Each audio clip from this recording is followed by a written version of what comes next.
Buenos días, bienvenidas, bienvenidos a OnePlus, más TV, más color. Hoy es jueves 14 de octubre, son las 7:05 de la mañana. En un país donde los hechos políticos se suceden respondiendo a la coyuntura de forma reactiva y a veces caótica, todo puede pasar menos aburrirnos. Ayer hubo un giro en la actitud de los asambleístas que de ninguna manera presagia que las aguas se hayan calmado. Por otro lado, el presidente Lasso mostró anoche en entrevista con Carlos Vera que es el único vocero que tiene el gobierno y la comunicación oficial gira en torno a él. Esto le podría estar pasando factura con el tiempo. Hay varias interpretaciones, aquí veremos algunas de ellas con nuestros invitados y un tema adicional que hemos incluido en esta mañana. Lo vamos a conversar con el periodista de investigación Arturo Torres, quien desde su plataforma Código Vidrio detalla el problema de la pesca de la flota china en aguas ecuatorianas. Nada nuevo, pero sigue siendo un problema angustiante que afecta cada vez más el frágil equilibrio de la región. Rosalía Arteaga, expresidente de Ecuador, nos habla de la resiliencia de las florícolas, a pesar de todos los problemas derivados de la pandemia por el COVID, cuando se trabaja desde diferentes sectores en función de un bien común. Y quedó libre la vicepresidencia de la Asamblea una vez que Beda Jiménez fue destituida. Le corresponde a una mujer. La Izquierda Democrática y los correístas, UNES, están interesados. Hoy estará aquí la asambleísta por la Izquierda Democrática, Yesenia Guamaní. Pero vamos con Arturo Torres, tan conocido por todo el mundo, pero nunca está de más comentar. Él es editor del portal Código Vidrio, miembro del Consorcio Internacional de Periodistas de Investigación, el ICIG. Formó parte del equipo que investigó los Panama Papers, colaborador de CNN, The New York Times, Inside Crime y Primicias. Autor de los libros del Juego del Camaleón, coautor de Rehenes. ¿Por qué ejecutaron a los periodistas del comercio? Especializado por más de 25 años en coberturas de fronteras, seguridad y corrupción. Hay tantos temas que se puede hablar con usted, Arturo, realmente, pero hoy vamos a hablar sobre este tema del el programa de usted, el video que ha sacado en Conexiones, una primera parte que nos habla de este acuciante problema de la flota de 289 barcos chinos, ¿verdad?, en la zona económica exclusiva del mar territorial ecuatoriano. Cuéntenos. Gracias, Yolanda. Buenos días a toda su audiencia. Buenos días. Bueno, creo que es un tema importante en el sentido de que básicamente desde hace varios años esta flota depredadora china ha circulado en los alrededores y dentro de la zona exclusiva económica que está alrededor de Galápagos para pescar indiscriminadamente todo tipo de especies, especialmente calamar, que es el alimento principal del atún, que a su vez es el principal producto de la industria pesquera del Ecuador, que genera millones de dólares, y por lo tanto lo que hemos pretendido es mostrar las consecuencias de esta depredación, que no es solamente el depredar especies, sino básicamente acabaría con la principal industria pesquera del país relacionada con el atún. Todo está encadenado, todas las consecuencias que provoca esta pesca indiscriminada, no solamente en las costas ecuatorianas, sino en el Perú, en Argentina, en Chile, desde hace muchos años, y como ellos dicen operar en aguas internacionales, pero realmente ingresan a la zona económica a través de diferentes mecanismos, entonces estamos hablando de acciones ilegales que depredan nuestros mares y los mares territoriales de los países latinoamericanos sin que ellos rindan cuentas por sus actos, es decir, esta flota que viene operando desde el año 85 a nivel global y ya ha depredado miles de especies en las costas africanas y latinoamericanas también, obviamente. Entonces el mecanismo que ellos emplean es importante conocerlo para poder de alguna forma prevenir estas actividades y que las autoridades ecuatorianas puedan tomar acción sobre un problema que es el foco de interés mundial. Arturo, qué bueno que usted nuevamente vuelve a traer, digamos, este tema a la superficie, pero no es un tema nuevo para Ecuador, no es un tema nuevo para los gobiernos ecuatorianos, sin ir más lejos del gobierno anterior. tanto el ministro de Defensa, Osvaldo Jardín, como el canciller Luis Gallegos, aseveraron que todo estaba en orden, que aquí no había ninguna actividad delincuencial. Se envió a Chile una carta muy tibia, en el sentido de que podría estar ocurriendo algo en nuestras costas, que por favor pongan ojo al tema, pero nadie le ha importado, y el conocimiento es de todo el mundo de lo que hay sucede. Así es, creo que hasta ahora la actitud del gobierno del anterior gobierno fue muy tibia en torno a este tema, que es muy grave porque tiene implicaciones, como decía hace un momento, de diferente nivel. Entonces, me parece que uno de los retos del actual gobierno es precisamente tener una posición mucho más firme en torno a esta actividad depredadora que ha sido condenada por la comunidad internacional, pero hay un factor político diplomático que también está ahí, como vuelve más complejo este problema para el gobierno ecuatoriano, porque nosotros sabemos que hay una deuda de cerca de 10.000 millones de dólares, si no me equivoco, con China, y por lo tanto nosotros tenemos una sociedad a través de esos acuerdos que requiere solucionarse, y precisamente ayer el presidente Guillermo Lasso dio una noticia en el sentido de que están renegociando los términos de la deuda con China, que es un tema crucial absolutamente para balancear todo el desequilibrio fiscal que tenemos y toda la deuda externa que maneja el país. Entonces, ese es el ingrediente que precisamente le obliga de alguna forma al gobierno a manejar el tema con pinzas.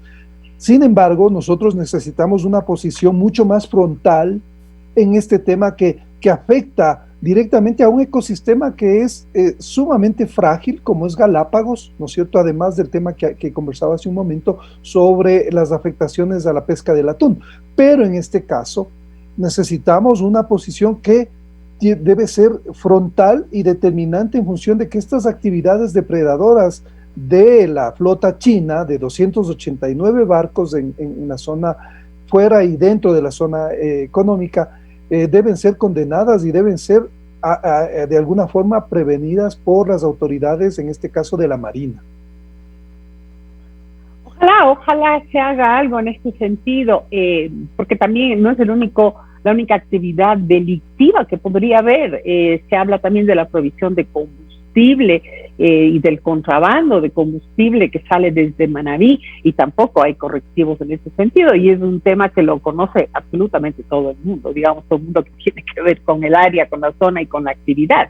Entonces, ¿por qué se defiende permanentemente la permanencia, perdón la redundancia, casi, y la pesca de estos buques, sabiendo que hay tanto conflicto para nuestros pescadores, para nuestro turismo y obviamente para nuestras especies marinas? Así es, creo que ese es un tema neural, o sea, como, a ver, ¿por qué la flota china permanece tanto tiempo, puede permanecer anclada, esperando y pescando y tendiendo esta barrera impresionante que no permite el flujo de las especies, y muchas son pescadas indiscriminadamente en esta actividad? Es porque la provisión llega desde el Ecuador en muchos de los casos, la provisión de combustible, de vituallas, de toda la logística llega desde Manabí específicamente, y por eso es que el siguiente paso es identificar, o sea, yo creo que el gobierno debería estar mapeando de dónde llega precisamente el combustible y todo el abastecimiento que reciben estas flotas cada vez que llegan a los mares de Galápagos, porque ellos en este momento están por la zona más abajo, están cerca a Perú, o sea, frente a las costas de Perú, luego van a Argentina y una vez al año vuelven a Ecuador, en más o menos a mediados de cada año. Entonces, el patrón ya está un poco determinado, establecido claramente por las autoridades, pero necesitamos saber quiénes son los ecuatorianos que están involucrados en estas actividades ilegales de proveerle de combustible, no solamente a la flota china, sino al narcotráfico. Esto es muy importante. No se sabe, Arturo. Bueno, no olvidemos que nosotros venimos de dos gobiernos, el uno que permitió absolutamente todo y que desmanteló todo el sistema de controles en los puertos, de controles integrados. Eso hay que tenerlo en cuenta. Entonces, necesitamos reformar las leyes para buscar un sistema integrado de control de qué se está haciendo con el combustible en las naves que salen a pescar, entre comillas, a pescar, porque muchas salen llevando cocaína. Entonces, debemos empezar por establecer que este gobierno todavía no tiene el mapa de quiénes están involucrados, de lo que yo he podido pedir información y tratado de entender precisamente qué es la duda, ¿no es cierto? O sea, se han identificado ciertos personajes que están vinculados al tráfico de combustible de manera ilegal en el mar, pero ahora lo que tienen que hacer las autoridades es recabar las evidencias que nos permitan establecer este esquema corrupto que básicamente lo que hace es afectar directamente a los intereses del país y de toda la población que se ve afectada por este tipo de actividades. ¿Afecta a esta situación la adhesión del Ecuador a la CONVEMAR? Hemos perdido soberanía sobre las 200 millas de océano y por eso no podemos actuar, según sostienen algunos sectores. Sí, Yolanda, o sea, cuando uno ve la serie de decisiones que se fueron tomando desde el año 2008 para minar, para torpedear el control antinarcóticos, el control de los puertos de manera integral, uno se da cuenta de que no son medidas, y ahora en perspectiva, ya con un poco serenamente viendo las decisiones estas que se tomaron, de políticas que afectaron básicamente al tema del control antinarcóticos. Nosotros nos podemos dar cuenta de que, por ejemplo, esto de la CONVEMAR, de perder la soberanía y el control sobre las 200 millas marítimas, esto también está concatenado y se vincula coincidencialmente, entre comillas, con todas las decisiones que se tomaron para que el Estado ecuatoriano pierda el control completo de lo que pasaba, de lo que pasa en el perfil costanero en relación con el narcotráfico y el uso indiscriminado de combustible para otras actividades ilegales, como por ejemplo esto de la pesca china. Entonces son básicamente decisiones que estuvieron articuladas para beneficiar al crimen organizado. Eso, yo no tengo... Solo eso. Sí, siga. Sí, eso creo que es un punto de partida para entender lo que estamos enfrentando en este momento, Yolanda. O sea, en este momento lo que estamos es pagando una factura de alguien que de un gobierno primero de Rafael Correa, que tomó esta serie de decisiones que agravaron toda la institucionalidad para enfrentar un problema que nos pega directamente, como es el narcotráfico, y luego el gobierno de Lenín Moreno, que básicamente no hizo nada concreto ni articulado para frenar todo lo que se viene, y ahora se evidencia en las cárceles, en el microtráfico, en todo el crecimiento de la producción y de Colombia de cocaína y el paso por Ecuador. Este es otro tema de experticia de Arturo, y ayer justamente el presidente Lazo dijo frontalmente que Correa entregó territorio al narcotráfico. Habló de Manabí, de algún otro lugar que no recuerdo ahora, pero esto me lleva a otro punto, que es muy importante porque es lo que estamos viviendo actualmente en el país, esta gran inseguridad que aparentemente nace. Y hay mucha gente que cree que es un problema de las cárceles. Sin embargo, hay otros analistas que dicen este no es un problema de las cárceles, y no es un problema territorial entre los mafiosos. Este es un problema territorial del narcotráfico en Ecuador contra el gobierno. Y la hazaña que se dio en la penitenciaría de Guayaquil y con los últimos hechos es un mensaje, y no solo al gobierno, también a la sociedad civil. Quieren que no les toquen de donde ya están asentados. ¿Qué dice Arturo Torres al respecto? Coincido con esa tesis. Básicamente hay momentos en los que, por ejemplo, el conflicto o ciertas problemáticas se exacerban. En este caso, en las prisiones, esto ha venido funcionando de manera sistemática desde el año 2018, cuando escalan estos motines, ¿no es cierto?, que se direccionan y tienen una coyuntura de crisis política. Entonces, nosotros no tenemos aquí un problema que es aislado, no, son acciones simultáneas que se están ejecutando precisamente para desestabilizar, para generar miedo entre la población a partir de un hecho concreto. Hay una reacción del crimen organizado. Por un lado, ¿por qué, Yolanda? Porque básicamente también las incautaciones de cocaína han ido aumentando es decir, la policía antinarcóticos y los organismos relacionados con la investigación están golpeando a estas estructuras. Evidentemente hay una reacción porque esto no ocurría en años anteriores. Durante una década, el gobierno anterior, el primer gobierno de la Revolución Ciudadana, se empeñó en mantener este discurso de que el único problema del Ecuador era el microtráfico, y a quienes publicábamos lo contrario, a quienes hablábamos de que ya estaba aquí Sinaloa, que el Chapo había creado empresas de pantalla, básicamente nos atacaban, nos enviaban, nos empapelaban, no podías publicar nada porque el entonces ministro Serrano lo que se ocupaba es de decir que aquí no hay narcotráfico y que rectifiquemos lo que habíamos publicado, aunque esos eran datos fehacientes, contundentes de cómo operaba el cartel de Sinaloa acá a través de empresas fantasmas, de empresas simuladas para otras actividades. Entonces, creo que todo lo que está ocurriendo sí está relacionado, está conectado. Esa es una hipótesis que cobra mucha fuerza cuando vemos cómo se presentan estos fenómenos: crisis política, crisis de seguridad. Además, se empieza el sicariato, se activan un sinnúmero de acciones que lo único que buscan es arrinconar a la sociedad, ponerle en miedo. Esto se llama operaciones psicológicas, Yolanda. Se llama operaciones psicológicas para sembrar miedo en la población, que bajen los brazos, que tengamos zozobra y por lo tanto se permita que estas organizaciones de crimen organizado den un zarpazo, ¿no es cierto?, para que el Estado no pueda controlar este tema, el gobierno se muestre como inoperante, porque son acciones a diferente nivel. Entonces, ese tipo de amenazas estamos enfrentando en este momento y la sociedad debe tener claro. Usted acaba de decir algo que es sumamente grave. Por lo que dice, puedo colegir que el presidente, el ejecutivo, no solamente que tiene que frentear al narcotráfico, sino además desmantelar un narcoestado. Más que narcoestado, yo no creo que estamos en un narcoestado. Creo que hay una intención del narcotráfico y de los carteles que se articulan también. No olvidemos que este patrón tiene que ver con el sector político. O sea, en los países donde se evidencian estos fenómenos, casi siempre hay operadores políticos que trabajan con el narcotráfico y les interesa en ese sentido tomar decisiones de influir en la agenda de los gobiernos para beneficiarse.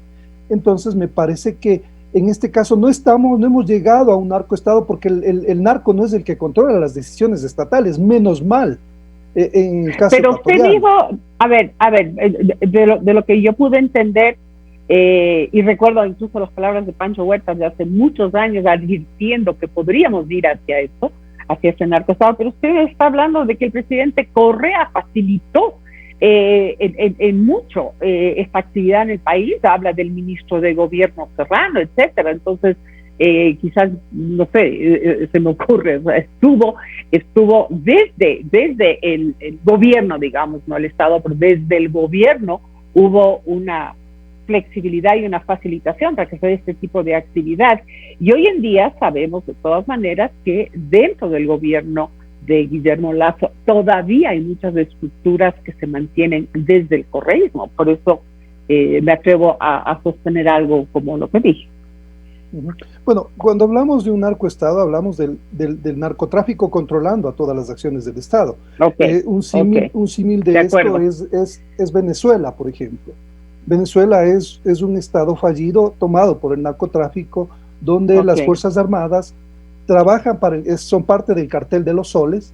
Por ahí se trafica, albergan a gente que está dedicada al narcotráfico, que antes eran parte de las FARC y ahora tienen como territorios liberados, y luego han generado un sinnúmero de conflictos en Venezuela. Entonces, ese es un Estado fallido tomado por el narcotráfico desde mi punto de vista. En el caso ecuatoriano hay un gobierno que está al frente y que está tratando de alguna forma, también desde mi punto de vista, todavía errática, porque no entienden el problema muy bien de cómo abordarlo de manera integral para poder encontrar soluciones efectivas de mediano y largo plazo a este fenómeno, que no solamente le corresponde al Estado ecuatoriano, sino a nuestro vecino Colombia, que es de allí, desde donde nos llega la mayor cantidad de cocaína. Entonces se necesitan medidas integrales con la cooperación de la comunidad internacional.